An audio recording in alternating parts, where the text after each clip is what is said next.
quando a gente começou a estudar um pouco mais da origem emocional dos sintomas, começou a vir outras informações, que é essa junção corpo e mente, que é uma coisa que a gente tinha por disjunção há muito tempo, né? Que a gente não conseguia linkar, que uns trabalhavam com uma parte, outros trabalhavam com outra parte, e foi através de quando eu comecei a estudar um pouco mais sobre as leis biológicas, onde o Dr. Hammer, que trabalhava com pacientes oncológicos, ele começou a perceber que existia uma junção nesses fatores, emoção com relação ao corpo. E por que ele começou a observar isso? A partir do momento que houve a morte do seu filho, ele começou a perceber que logo após ele começou a ter uma disfunção em testículo. Mas ele foi saudável a vida inteira, como que isso poderia acontecer?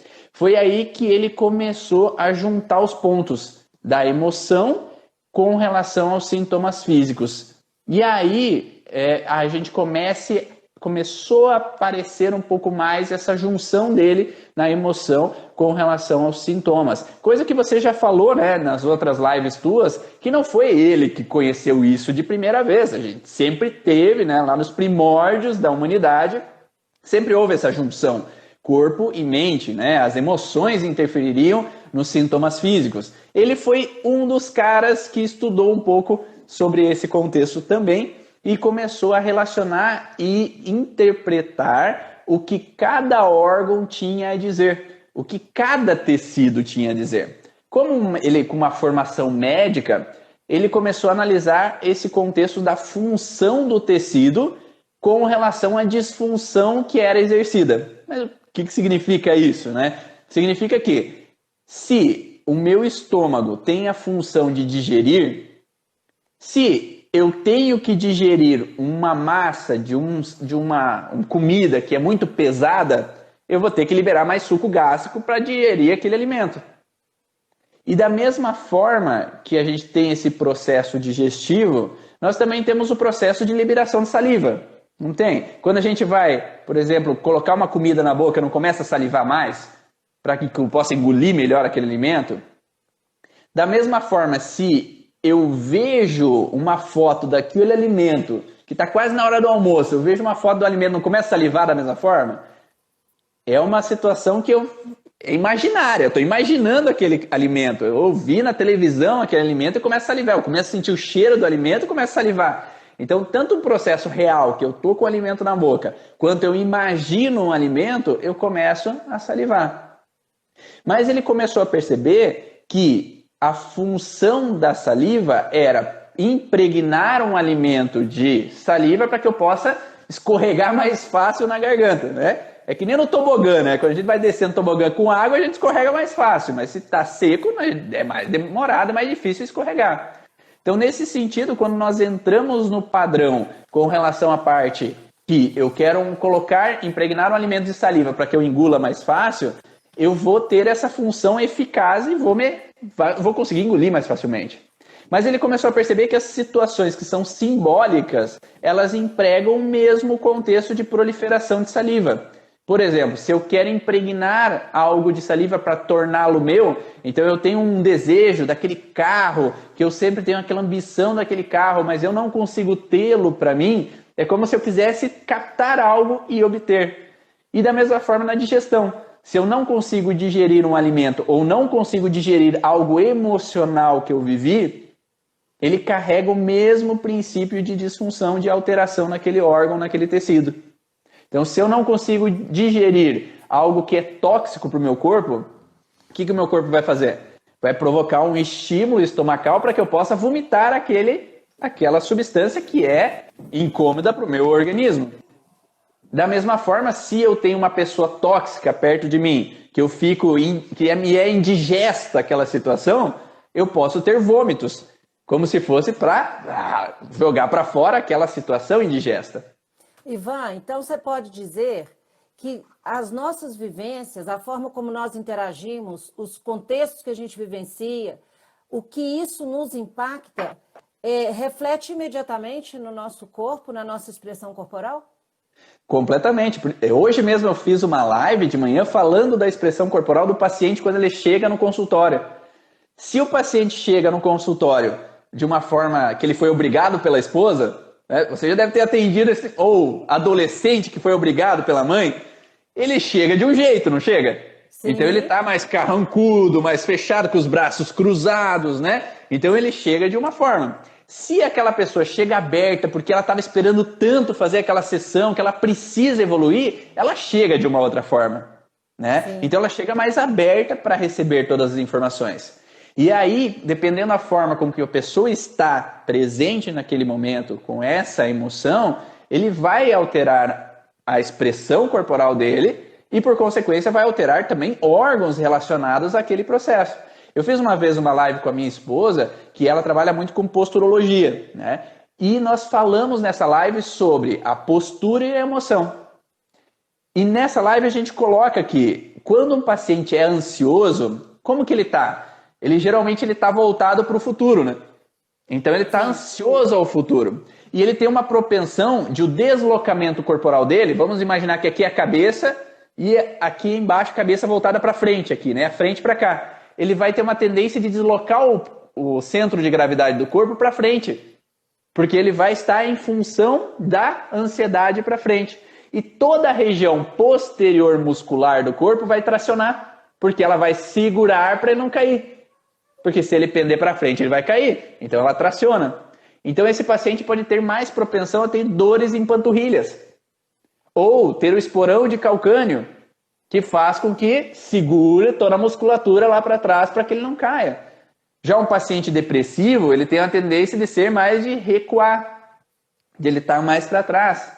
Então toda a musculatura anterior do corpo, ela vai estar mais tensa para segurar para que ele não caia para trás. Então nós temos uma relação direta com a expressão do corpo, que vai colocar essa vertente de ele estar alinhado no corpo mesmo, né, numa postura adequada, quanto uma expressão corporal facial ou corporal, de se fechar ou de cruzar as pernas, né? Quando uma pessoa é meio do contra, não tem essas pessoas do contra, que se fecham, não querem abrir ali para expressar as situações, é frequente isso. E no consultório, o que a gente tem que fazer? Para que esses pacientes se abram para receber as informações, a gente tem que usar dos nossos artifícios. Você deve ter vários artifícios, Sim, né, Carla? nós temos uma caixa de ferramentas, né, Ivan? A gente vai aplicando o que é adequado para a gente conseguir tocar esse cliente, né? Exatamente, porque se esse cliente está fechado, ele nunca vai ouvir o que você tem a dizer. Né? E a gente precisa que ele ouça, que ele compreenda. Por isso que na live de hoje eu falei que se você não recepciona o paciente de uma maneira adequada, desde o aperto de mão dele, porque se ele vem no aperto de mão, se ele é impositor, ele vai te impor o aperto de mão para você ser submisso. E vai te virar a mão para que você esteja com a mão para baixo. Se é um paciente que é mais submisso, ele vai dar aquela mãozinha de peixe morto. Tá? E aí você vai ter que elaborar já desde o começo da sessão para que você use artifícios para que aquele impositor ele possa estar mais aberto para ouvir. Porque se a esposa mandou, ali na avaliação, pelo menos eu faço assim, a avaliação a secretária faz ali, a avaliação no contexto de do que trabalha, qual é o nome completo, data de nascimento. E com algumas informaçõezinhas eu já consigo tocar em outros assuntos, né? Porque se um paciente vem na negação, ele está no não ali, não quero fazer, se você não tira um sim dele, 2 sim dele, 3 sim dele, ele não vai te dizer o que você quer te dizer na avaliação, sim, o que você precisa saber na avaliação. Aí, Ivan, nós temos 2 contribuições. Uhum. A contribuição do nosso grande psicólogo Erickson, que trouxe para a hipnose. Ele fazia exatamente, ele deixou esse legado para nós. Como tocar o paciente, né? Criar esse espelhamento. E a outra contribuição que é muito importante aí no que você está falando é a transferência e contra-transferência com o paciente. Sim. Se a gente não, né, nós terapeutas, não temos a habilidade de fazer uma boa transferência, também nós não conseguimos oferecer uma terapêutica para ele. Então vamos, continuando. Exatamente. E isso no nosso dia a dia em casa da mesma forma, né? Não muda muito, né? Então, quando nós estamos em casa, às vezes, como terapeutas, nós somos analisadores de comportamento, né? Às vezes a gente não consegue separar muito esse negócio de clínica em casa, a gente observa. Por mais que a gente faça o possível para não ter esse processo, faz parte do nosso cotidiano ter esse padrão de ser meio Sherlock Holmes, né? Então, analisar comportamentos. Sim, dentro de casa a gente pode se autoconhecer melhor com as atitudes que a gente tem. Porque também usamos de algumas formas impulsivas, de tomar direções, às vezes, que não são legais com o parceiro, com a parceira. E a partir do momento que a gente toma esse conhecimento, a gente pode, então, usar da melhor ferramenta possível ou nos autoconhecer melhor daquilo que a gente está fazendo. Se eu falei determinada coisa, se eu agir de uma forma, mesmo de expressão corporal, de uma forma que às vezes estou mais afastando o parceiro do que trazendo ele para perto de mim. Então, às vezes eu digo algo, mas expresso no corpo outra coisa. E aí eu faço gerar uma bagunça na cabeça do nosso parceiro ou parceira, não é? Ô, Ivan, e como que você consegue mostrar para o cliente que aquele sintoma que ele está trazendo, aquela narrativa de dor, de sofrimento, ele é corresponsável, ele gerou esse sintoma? Como é que você vê isso? Uma das coisas importantes que a gente precisa mostrar para o paciente, fazer ele entender, é o contexto do porquê, o sentido daquele órgão estar em alteração. E é por isso que a gente fala sempre na função, né? Aquela função daquele órgão, o estômago é para digerir. Para que serve meu ombro? Meu ombro ele vai ter uma função ou de exercer o meu trabalho que eu faço. Então, o que eu preciso exercer no meu trabalho? Qual é a função? Se é uma professora, ela tem que escrever no quadro, por exemplo. Pelo menos antigamente se escrevia mais no quadro. Hoje em dia já está um pouco mais diferente, né? E, principalmente em época de pandemia, que é só no computador. Então, às vezes a pessoa tem que...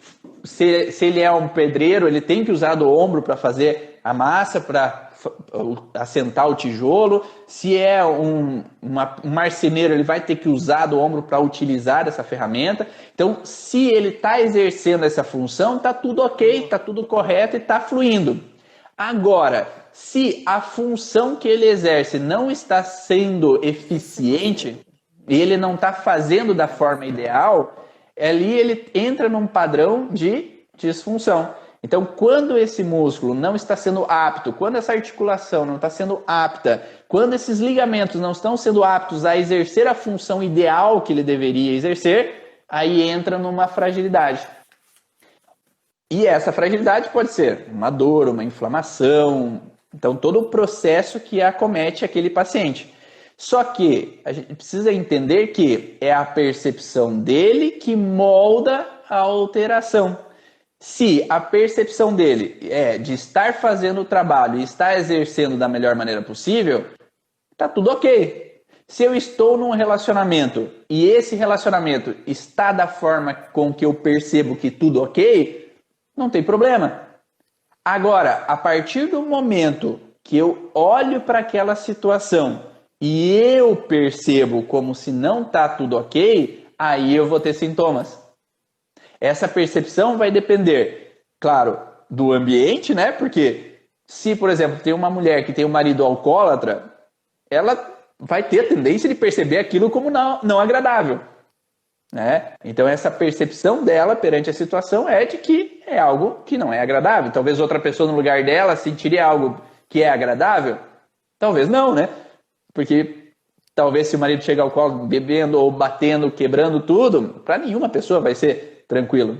Mas quem toma a frente de se libertar do padrão é a pessoa. A única pessoa que pode tomar a decisão de sair do estresse ou não é o paciente. É o que a gente fala sempre do livre-arbítrio, né? Então a gente tem que mostrar para o paciente o que é que traz a frustração para ele, né, que corresponde a nós como terapeutas, mostrar a origem daquele sintoma, que aí dentro do contexto da origem emocional do sintoma a gente entende se tem sintomas de fase de estresse e sintomas de pós-estresse. Se é um sintoma de estresse, o objetivo é mostrar para o paciente e falar que, você está vivendo uma situação que enquanto você permanece nisso, o sintoma vai continuar, né? Então, é um processo do que você está vivendo. Então, se a pessoa tem pressão alta, se o paciente tem diabetes, se o paciente tem uma azia, né? Uma gastrite. Uma gastrite. Por que o médico vai falar que você tem que tomar o remédio para a vida toda? É porque você está continuando no estresse, você não está saindo do processo. O remédio é necessário enquanto eu estou no processo do sintoma para aliviar o sintoma. Mas se o sintoma nunca para, significa que você nunca está saindo daquele estresse. Daí é a escolha do paciente, né? É reconhecer aquilo que aconteceu e agora é o livre-arbítrio dele decidir se ele quer continuar naquilo ou se ele pode mudar a forma de lidar ou perceber para sair daquilo. Que é isso que a psicologia faz grandiosamente, né? Da forma maravilhosa. É sugerir exatamente o autoconhecimento. Porque Exatamente. se ele está num processo de autoobservação, se ele está atento aos impactos das interações que ele faz, de como os contextos o afetam, ele consegue também administrar melhor, fazer uma gerência melhor desse adoecimento físico. Concorda? É isso aí? Com certeza. Porque a partir do momento que ele não tem o conhecimento, né? Então, ele não foi buscar o conhecimento, ele não teve o autoconhecimento daquilo que faz mal. Se eu não sei o que me faz mal, como é que eu posso sair daquele processo? Né? Se eu não sei qual é o caminho que eu tenho que tomar, qualquer caminho serve. Então, às vezes eu permaneço no mesmo caminho, mas não saio daquela frustração. Mas a partir do momento que eu tomo consciência de qual é o caminho que está me fazendo mal, aí eu posso ter outras estradas para tomar, outras ruas. Né? Se eu quero sair daqui de casa e ir até BH para conversar contigo, eu vou ter algumas estradas, eu vou ter vários caminhos que eu posso tomar, alguns mais curtos, alguns mais longos. Se eu quero tomar o caminho cheio de buraco para estragar meu carro, a escolha é minha. Né?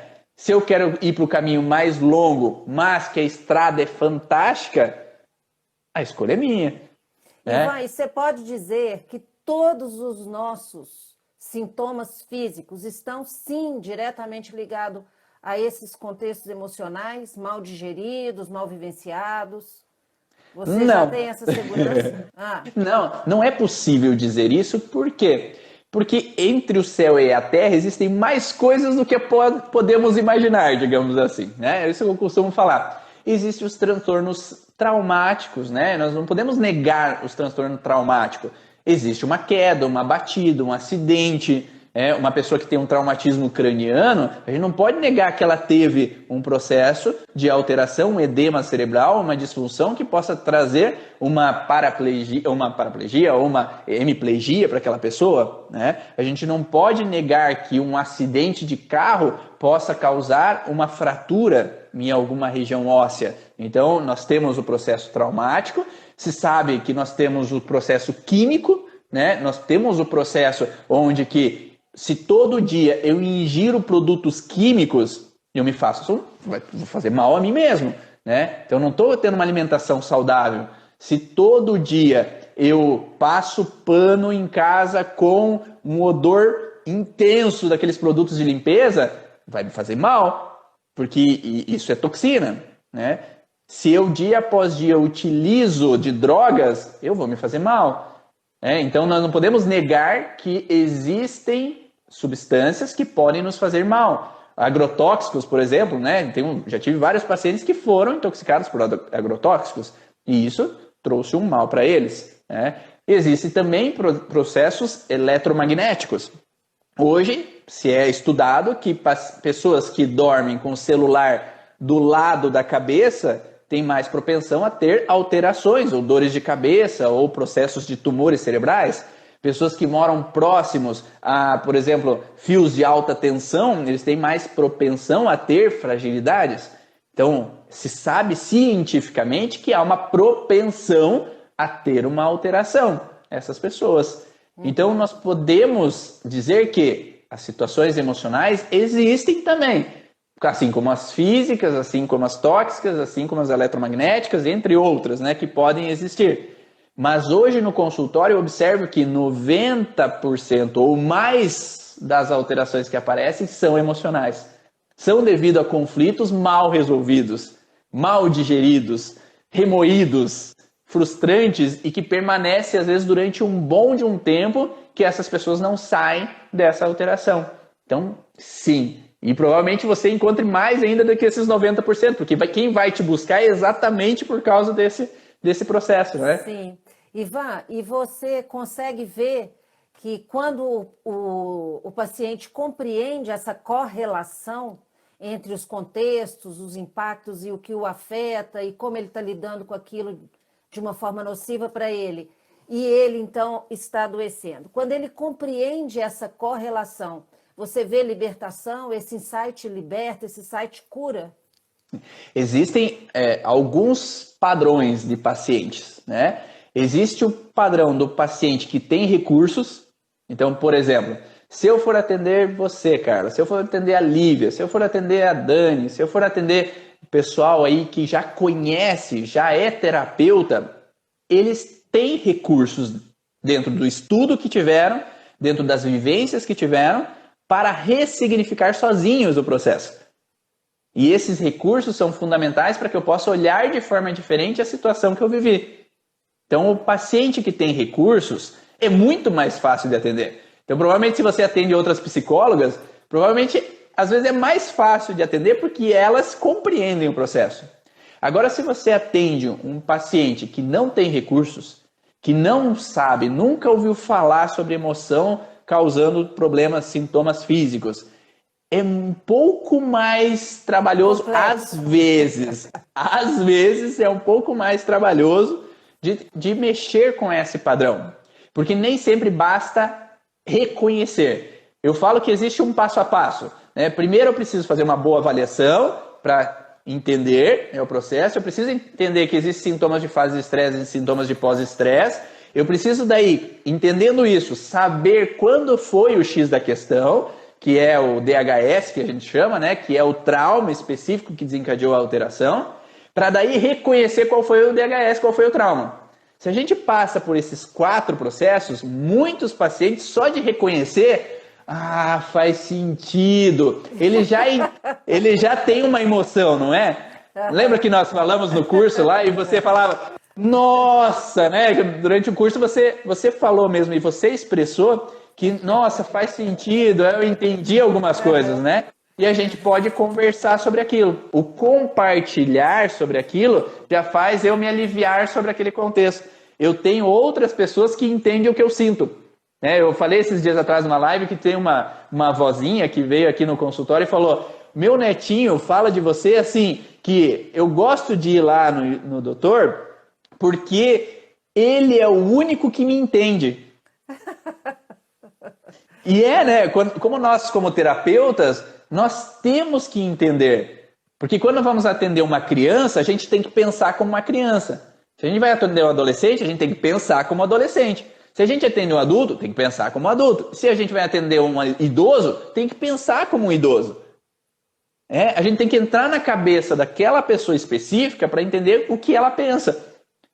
Mas se um adulto, um pai adulto, quer pensar que a criança tem que ser um adulto como ele, ela não está entendendo os sentimentos daquela criança.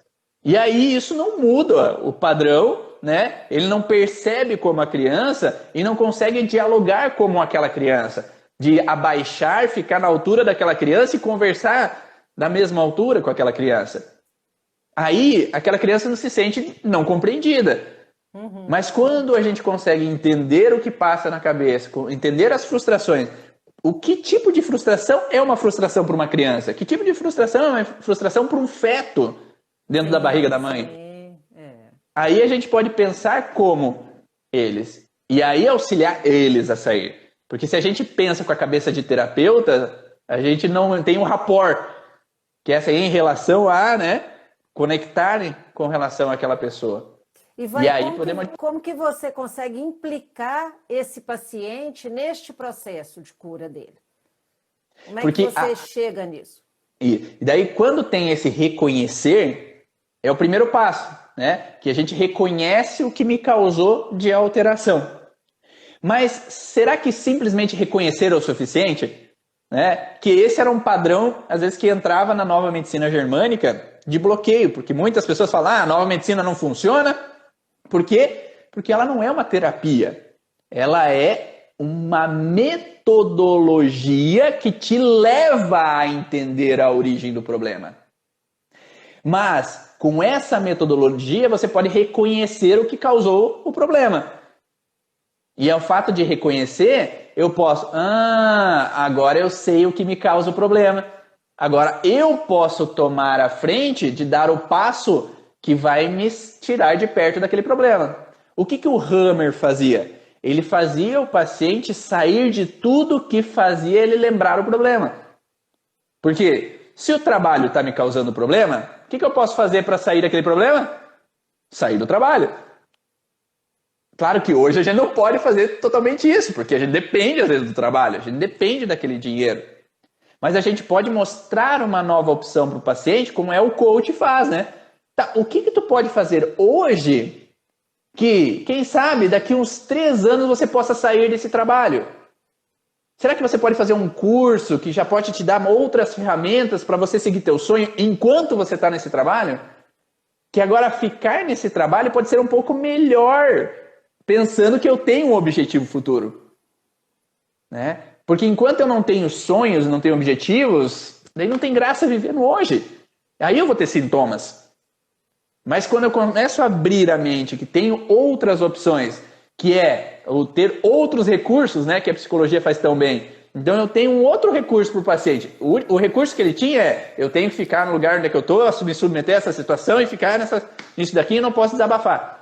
Agora tu dá um outro recurso. E se você ficar aqui, mas enquanto isso, abrir a sua mente para outras possibilidades com relação ao futuro, naquilo que você almeja, naquele sonho, naquele ideal, ou eu fico aqui, mas eu faço um hobby, que é aquilo que eu gosto, que eu almejo, que pelo menos me tira um pouco aquele peso, né? Isso pode amenizar. Sim, e no processo de autoconhecimento, o sujeito, ele aprende a fazer determinadas perguntas para ele mesmo, que vão descascando essa cebola. Né? O que exatamente está me incomodando, o que este trabalho está me remetendo, às vezes até uma memória de alguma coisa que ele vivenciou, às vezes é um chefe que parece com o pai ou que parece com a mãe, ou é um colega de trabalho que está trazendo uma sombra para ele. Então, todas as investigações possíveis, ele, quando está na prática do autoconhecimento, ele começa a fazer. Porque a prática do autoconhecimento, Ivan, e é esse o grande lance da sincronicidade entre o que eu pratico e você pratica, né, que é trazer a consciência destes eventos e fenômenos que nós vivenciamos, para que a gente se autorresponsabilize e busque essa cura de uma forma diferente, né? Mas o mais importante é que o sujeito comece a entender que nada que está acontecendo fora dele não está acontecendo dentro. O que está dentro está fora. Então, a realidade que eu estou vivenciando lá fora, ela é fruto de uma série de questões que estão aqui dentro, conscientes, subconscientes ou totalmente inconscientes. Então, quanto mais eu estiver na prática do meu processo de autoconhecimento, mais facilitado está o meu processo de viver. Inclusive, quem faz autoconhecimento adoece fisicamente? Claro. Porém, esse adoecimento físico, ele é visto de uma maneira bem diferente do que o adoecimento físico, quando eu entendo que ele está fora de mim. Eu estou com uma gastrite, mas eu não tenho nada a ver com a gastrite. Ela não é minha, não. É meu estômago que está doente, não sou eu. Quando nós conseguimos fazer essa dicotomia completa, não existe possibilidade, né, de uma cura, senão através de uma consciência. Então, essa sincronia nossa, de todo esse conceito, de tudo isso que você está trazendo com essa metodologia, com essa nova medicina, é muito importante para essa autorresponsabilização positiva, suave, tranquila, né? Mas eu entender que aquilo ali que eu estou vivendo é fruto de algo que está acontecendo dentro de mim. E geralmente o que nos causa medo é o desconhecido, não é? O que nos amedronta é o que eu não conheço. Então, quando eu não reconheço aquele sintoma, eu vou colocar ele como um problema. E quando eu jogo ele para um problema, eu cresço ele aumenta. E quando eu reconheço, mas eu estou com dor de cabeça, o que aconteceu que fez eu ter essa dor de cabeça? Quando eu começo a racionalizar e trazer à mente as possibilidades, eu penso de uma forma diferente e aí eu contorno esses obstáculos de uma maneira melhor, né? Então isso sim é extremamente importante. E esse reconhecer, como você falou, né? A gente replica situações na nossa vida, ciclos de repetições, né? Que às vezes a gente, como você falou, a gente começa lá, por isso que é importante entender a base do processo, porque a partir do momento que eu entendo o processo, quando foi a primeira vez que você viveu essa situação, como você está vivendo com o teu parceiro, ou que você está vivendo com o teu chefe, né? Como você falou anteriormente. Né? Porque às vezes não é ali o início de tudo, né? A gente precisa achar essa base inicial mesmo, como você falou. E às vezes a base não está nem na vivência da pessoa. Às vezes vem lá do transgeracional. Ah, maravilhoso, Ivan. Fala disso para nós, por favor. Por quê? Porque fala sobre isso. O contexto do quê? O que nós chamamos de programas de sobrevivência dentro das leis biológicas? O programa de sobrevivência é uma tentativa que o corpo colocou de um programa para evitar que eu sofra, que eu me frustre, que eu caia numa cilada, num problema. Então isso, segundo Hammer, vem da evolução das espécies. Então os animais usaram de programas que instalaram na mutação, na evolução das espécies, de que aquilo que funcionou, vamos gravar, vamos manter ali, porque isso ajudou a sobreviver. Só que no contexto do ser humano, nós também temos histórias dos nossos ancestrais que também funcionaram, foram eficientes e mantiveram a vida. Seja por uma falência, seja por uma situação de frustração, às vezes com relação a relacionamentos, seja com relação à gravidez, às vezes fora do programado.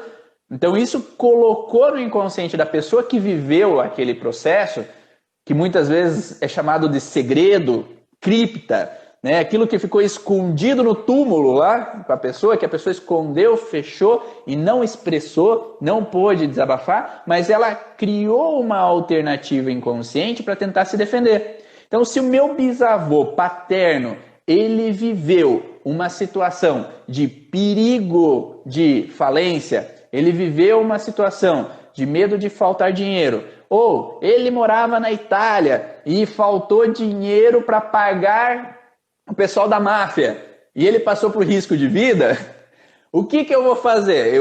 Ele tem que ficar sempre alerta, preocupado em guardar dinheiro para não precisar pedir para a máfia dinheiro. Então vamos dizer que meus antepassados vieram da Itália e eles estão aqui no Brasil agora, né? Agora eles tiveram filhos que tiveram filhos que tiveram eu.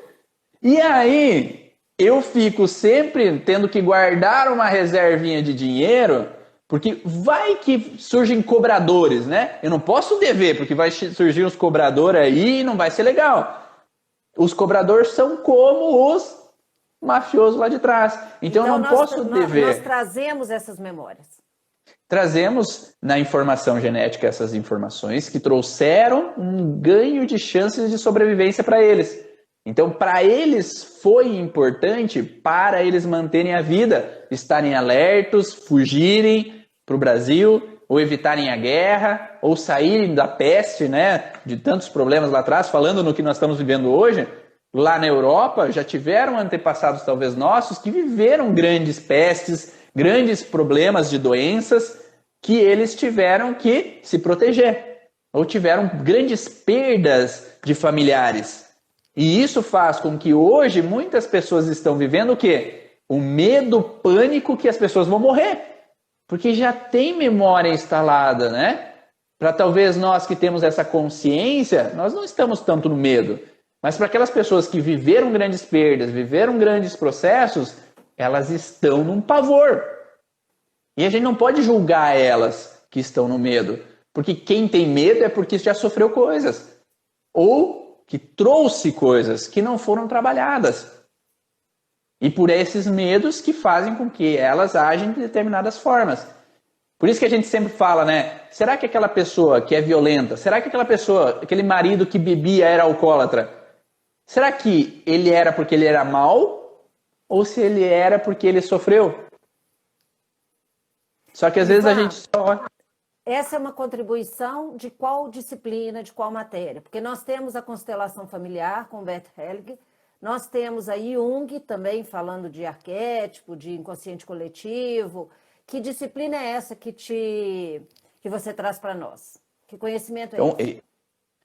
eu comecei a estudar o transgeracional vindo da Josie Kramer, que era uma mentora, né? Então, mais ou menos 2009, por volta disso. Então, a Josie, ela é uma francesa que trabalhou muito com a psicogenealogia, a astrologia, trabalhou com Hammer, né? Ela foi uma das pessoas que trabalhou com Hammer, da Nova Medicina Germânica, e ela trouxe, junto com Marc Flechet, que Marc Flechet, ele viu os projetos sentidos, os ciclos celulares memorizados, como repetições de padrões de vivências, né, das pessoas e dos ancestrais. E aí é um combo de informação, né? A gente não é uma vertente só. A gente vê que um fala uma coisa, dali a pouco vem Bert e fala uma coisa parecida, daí vem lá Anne Ancelan, da psicogenealogia, e fala uma coisa parecida, daí vem outros profissionais, né, da área da psicogenealogia que também olham para o transgeracional e falam coisas parecidas. Então são vertentes Salomão Celan, então são vertentes diferentes, mas que talvez todos chegam na mesma origem. Estão convergindo, né? E é como nós aqui, nós trabalhamos com metodologias diferentes, mas convergimos no mesmo padrão conflitivo. E é isso que eu acho que é o interessante. Quando eu tenho pacientes que vêm de uma constelação familiar e o que eles disseram na constelação familiar é o mesmo que eu estou dizendo aqui. Que o que foram para psicóloga, trabalhar com MDR, Brain Spotting, e vêm aqui e estão falando a mesma coisa, é a mesma língua. Então a gente busca a mesma origem, só de formas diferentes. E quando a gente converge para o mesmo vórtice, para o mesmo ponto, a gente sabe que está falando a verdade. Porque quando cada um fala uma coisa, dá um ponto de interrogação na cabeça, né? Qual que é a verdade? E aí é que nós, então, de fato, entendemos que mudamos o paradigma entre saúde e doença, né? Acho que essa é uma contribuição dessas metodologias, dessa ciência, do que eu estou trazendo no autoconhecimento, com a metodologia do Petro, enfim. Nós estamos convergindo para uma mudança de paradigma. O que é saúde e o que é doença. E como lidar com a doença, se não de forma a trazer a consciência do cliente, do paciente, para essa própria contextualização de vida. O quanto ele está afetado, o quanto ele está comprometido emocionalmente com a vivência com o que ele está vivenciando e quanto isso está, de fato, o adoecendo. Isso é maravilhoso, né, Ivan? Eu acho que esse é um grande compromisso nosso nesse momento. Essa tomada de consciência. Sim. Eu falo que dentro da sessão, eu sempre falo, a gente faz 50% do nosso 100%, né? Então, nós fazemos 50%. O 100% que eu posso dar, eu estou fazendo ali para o meu paciente. Agora, o paciente também tem que fazer os 50% da sessão, mas 100% dele. Porque ele tem que equilibrar esse processo, porque se ele não faz o processo dele, como é que funciona, né? É que nem nutricionista, né? A nutricionista passa o cardápio, faz o trabalho todo, daí o paciente não faz. Ou você, na atividade física, fala para ele, faça tantos exercícios por semana que vai ajudar a tu emagrecer. Ou você faz ali, o padre te dá indicação, faça tantas orações por semana que vai te ajudar e você não faz. Da mesma coisa nós, se nós olhamos para a origem desse sintoma e falamos para o paciente, isso é o problema que te causa a alteração, mas o paciente não faz a parte dele desse processo, aí a resposta não acontece, aí a melhora não vai acontecer 100%. E esse é o contexto da autorresponsabilidade, né? Que o paciente precisa da autorresponsabilidade de fazer os 50% dele dentro do processo da sessão. Que aí entra, às vezes, no processo de que, às vezes, ele precisa jogar algumas coisas para fora. Né? Na psicologia, se faz bastante esse processo de fala o que te incomoda, né? Você expressa ali. Às vezes o paciente não se sente à vontade em conversar, mas escreve uma carta terapêutica ou faz um diário para escrever tudo aquilo que tu gostaria de desabafar, mas desabafa verdadeiramente, né? Não adianta falar com papas na língua, cuidando às vezes o que tu vai falar, é o que você gostaria de expressar. E quando o paciente não faz a parte dele, talvez fique alguma coisinha, um resquício, né, de alteração. Não sei se você observa isso. Sim, completamente. Completamente. Só que aí, essa metodologia trazendo de contribuição dentro da micro, da nova medicina, isso faz uma mudança significativa no meu processo de atendimento. Porque eu já tenho as contribuições da leitura corporal, da homeopatia, a própria metodologia do Petwork que me favorece neste sentido, na condução, né? Que o meu método de trabalho é um método socrático. Eu não infiro nada para o meu cliente. Eu extraio dele. Então, para eu extrair dele, eu preciso de boas perguntas. E para eu, de fato, fazer boas perguntas, eu preciso compreender que eu preciso gerar nele a compreensão de que algo muito mal digerido está ali e que ele precisa identificar. E que se ele fizer esse trabalho e for, de fato, descascando essa cebola, aprofundando, encontrando suas sombras, observando o que a gente chama de o eu inferior, a atuação do seu eu inferior, na atuação dos seus pontos a serem, né, desenvolvidos, que estão, às vezes, comprometendo todo o desempenho dele, o próprio eu superior, as virtudes que ele não deu luz a elas ainda, aquilo que ele tem de melhor que ele não expressou. Se a gente ativar o eu observador para que ele fique constantemente e automaticamente se observando, ele vai encontrar possibilidades muito maiores de vida saudável, até de não ter nem sintoma, apesar de que o corpo sempre vai falar. Nós sabemos que o corpo é um bom aliado para nós, mas ele pode viver uma vida mais saudável, uma vida com uma performance melhor, né? Essas contribuições de vocês é de grande valia para o meu trabalho. Essa é uma mudança de paradigma que eu quero e desejo e faço, promovo com o meu cliente, né? Então, eu queria que você complementasse aqui para nós como é que você entende que esse paciente está saindo do sintoma e está curando. Como é que você enxerga? Ele te procura mais de uma vez, ele está com um sintoma, uma gastrite, ou aquela questão do calcanhar, como é que é?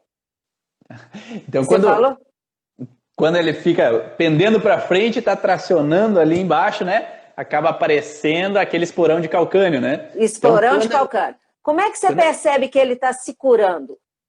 Você como terapeuta. A partir do momento que a gente consegue identificar o padrão conflitivo, que a gente sabe que dentro da origem emocional dos sintomas, cada sintoma tem uma percepção específica, né? Então, geralmente na medicina se fala, você está com sintoma por causa do estresse. Quantos estresses a gente vive na vida, né? Quantas situações ao mesmo tempo a gente pode viver ao mesmo tempo. Então, quando a gente consegue ser específico nesse processo de qual é a expressão específica que aquele paciente está vivendo, que desencadeou aquele sintoma específico, a gente é muito mais pontual. Então, a gente é muito mais direto ao que desencadeou aquela alteração, né? Então, quando nós conseguimos ser precisos, a gente consegue dialogar com o paciente para que possa tirar dele as informações se faz sentido, né? Se faz sentido, a gente já, então estamos no caminho certo, né? Então aqui é o lugar certo da informação. Basta fazer sentido? Não, né? Não basta fazer sentido. Porque às vezes, se fizer sentido, você tem esse estresse, por exemplo, tem uma criança que tem um estresse porque todo dia o pai e a mãe brigam. Basta achar o porquê? Se o pai e a mãe continuarem brigando todo dia? Não, porque a criança não vai sair do problema, né? Então ela precisa identificar e os pais tomarem consciência que eles estão vivendo aquilo dia após dia que está fazendo mal àquela criança. Né? Então eu tomo a consciência e aí Como que a gente vai saber se o paciente está saindo? A partir do momento que ele melhora, né? Então, dentro da sessão, o que eu falo? Que em 2 a 3 sessões o sintoma tem que melhorar. Se o sintoma não melhorar, aí a gente tem que olhar com outros olhos. Porque talvez não seja isso, ou o paciente não está conseguindo sair daquela situação. Porque acontece. Às vezes, eu não posso sair de uma situação por N fatores. Então, eu não posso chutar o balde do marido, sair do casamento com a esposa, porque eu tenho meus filhos. Então, meus filhos vão sofrer. Então, eu tenho que, às vezes, ponderar a situação. Então, nesse momento, a gente tem que olhar alternativas para esse processo. Talvez trabalhar com crenças, para que possa modificar as crenças do que aquela pessoa vive e ela poder lidar melhor. Ou se é aquilo que você falou, será que é a esposa o problema mesmo? Ou se é um espelho da mãe, é a esposa? Se a gente precisa olhar mais para trás a informação, né? Então, geralmente, quando a gente busca esse padrão da origem emocional dos sintomas, vai depender de cada profissional. Às vezes, pode ser que o profissional use só a ferramenta da origem emocional dos sintomas, então vai só buscando com diálogo. Tem outros que usam a microfisioterapia, outros usam a constelação familiar, outros usam, sei lá, a iridologia, outros usam a aromaterapia. Então, cada um às vezes usa de uma forma diferente essas informações. Então, dependendo da técnica que é usada, às vezes com uma sessão resolve o problema. Então, às vezes, por exemplo, já tive muitos pacientes que às vezes tinham uma dor, uma gastrite, uma dor de cabeça, dor nas pernas, cólicas menstruais, que às vezes com uma sessão melhora. Qual é o processo, às vezes, com o sintoma emocional? Às vezes, nem sempre no padrão emocional a pessoa consegue tomar consciência que ela melhorou. Às vezes ela não percebe. Eu não sei se você já parou para perceber. Sim. Isso, né? Às vezes a pessoa não consegue tomar consciência que ela melhorou. Às vezes outras pessoas falam, nossa, como você está diferente. Isso. Não, eu não tinha percebido isso, né? Parece tão automático que a pessoa sai do processo que às vezes ela não toma consciência. Então, às vezes, demanda um tempo a mais para ela reconhecer que ela modificou a forma de agir. Né? Que agora ela não está mais agindo da mesma forma, ela não está mais tão depressiva, ela não está mais tão ansiosa. Né? Mas, geralmente, o que a gente busca, se a gente entende esse padrão, é possível, em 2 a 3 sessões, ter uma ótima melhora daquele sintoma. Desde que a gente chegue no X da questão. Só que qual é o problema? Nem sempre o X da questão está na vivência dessa pessoa. Está, às vezes, no transgeracional que faz com que ela repita o padrão. É como o dedo podre, né? Que às vezes, eu só namoro com homens que são isso. Eu namoro com mulheres que não sei o quê. Daí a gente vai olhar no transgeracional, é uma repetição de padrão. Não, o vô era alcoólatra, o pai era alcoólatra, ela atrai homens alcoólatras. Sim. Separações também, né, Ivan? Sim, porque daí a pessoa repete o padrão de meu pai foi deixado, meu avô teve a mulher que faleceu cedo, meu pai foi deixado, teve separação, e eu acabo atribuindo uma mulher que me deixa. Né? Então acaba entrando num padrão repetitivo. Mas se a gente não olha a origem, a gente não sai do processo.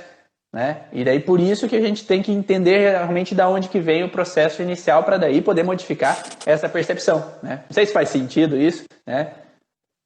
Maravilhoso. Ivan, o curso que você oferece é só para terapeutas médicos? Não.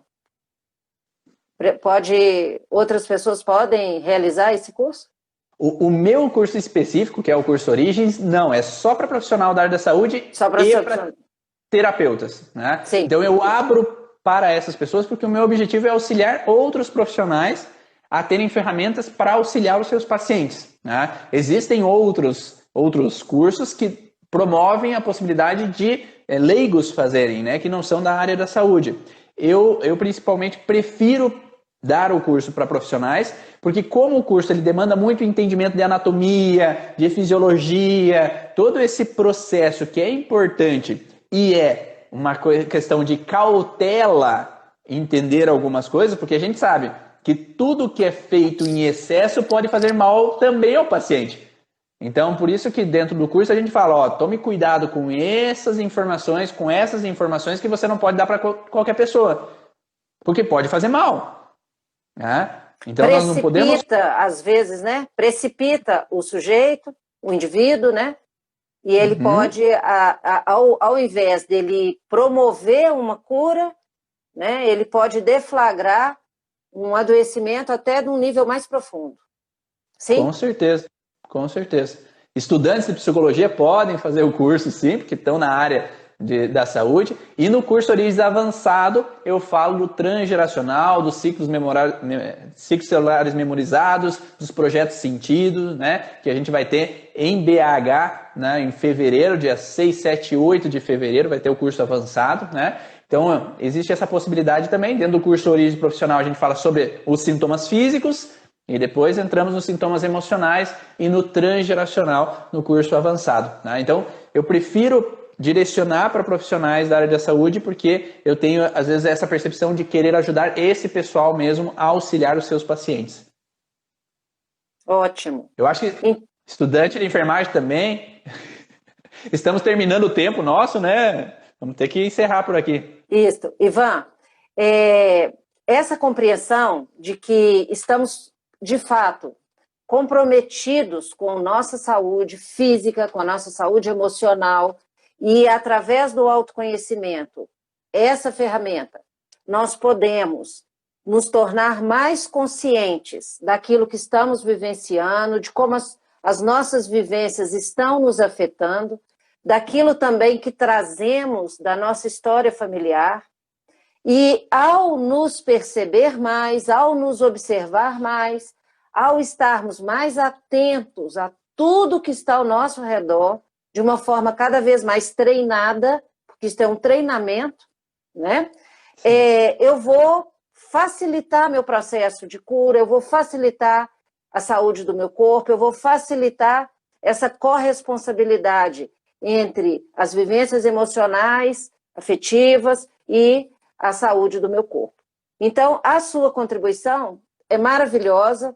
Com todo esse conhecimento, nós mudamos esse paradigma e, dessa forma, eu acredito que a gente promove mais saúde entre nós, os profissionais, que precisamos estar alinhados com esse paradigma, e podemos promover, de fato, saúde psíquica, saúde emocional, saúde física para aqueles que nos procuram. Queria te agradecer, foi importante fechar com você com essa contribuição. Muito obrigado pelo convite aí para a gente poder conversar junto, né? E o que eu sempre falo também e deixar aqui para os profissionais que estão assistindo que para a gente poder ajudar o outro, a gente tem que se autoconhecer primeiro. Então, exatamente, é importante cada um dos terapeutas olharem para si e se autoconhecerem das suas fragilidades, porque a partir do momento que nós estamos bem conosco mesmo, a gente pode ajudar o outro. Mas se a gente não está bem, a gente pode mais bagunçar o outro do que ajudar. Então, olhem para si primeiramente, né? Então coloque isso na tua agenda ali, vou fazer terapia, vou fazer isso, me autoavaliar, olhar para mim mesmo, para que você possa também se conhecer, porque a partir do momento que você conhece, você pode ajudar mais ainda as outras pessoas que vêm te procurar, porque são essas informações que você olha em você que estão mais precisas para você ajudar as outras pessoas. E aí você pode transformar a vida. Obrigado a todos que estão assistindo aí, que assistiram até agora com a gente. Obrigada também, queridíssimos. Diz, Ivan, que a gente só leva o nosso paciente aonde a gente já foi. Então, essa grande contribuição, nós precisamos nos cuidar, nós terapeutas, para que a gente possa, de fato, cuidar de forma efetiva os nossos pacientes. Obrigada também a todos que participaram.